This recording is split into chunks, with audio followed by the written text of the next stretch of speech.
திருளடை பண்ணுறதுக்கு ஒரு கடாயில் 1/2 டீஸ்பூன் கீ விட்டு முந்திரி திராட்சை நல்லா வறுத்து எடுத்து வேற ஒரு பாத்திரத்துக்கு மாற்றி வச்சிடலாம். அதுக்கப்புறம் மிக்சிங் பவுலில் 1 கப்பு தேங்காய் துருவல், 1/4 கப்பு சுகர், 1 டீஸ்பூன் ஏலக்காய் தூள், ஃப்ரை பண்ணி வச்சுருக்கிற முந்திரி திராட்சை எல்லாம் போட்டு நல்லா மிக்ஸ் பண்ணி ஒரு ஓரமாக வச்சுட்டு இன்னொரு மிக்சிங் பவுல் எடுத்துகிட்டு அதில் 2 கப்பு மைதா, 2 டீஸ்பூன் சுகர், 1/2 டீஸ்பூன் உப்பு எல்லாம் போட்டு நல்லா தேவையான அளவுக்கு தண்ணி ஊற்றி மிக்ஸ் பண்ணி எடுத்து வச்சிடலாம்.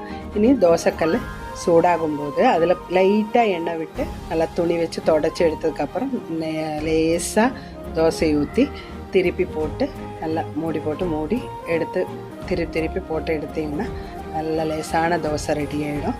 இனி இதை எடுத்து இதில் நம்ம தேவையான அளவுக்கு இந்த ஃபில்லிங் வச்சு கட் பண்ணி எடுத்தால் திருளடை ரெடி.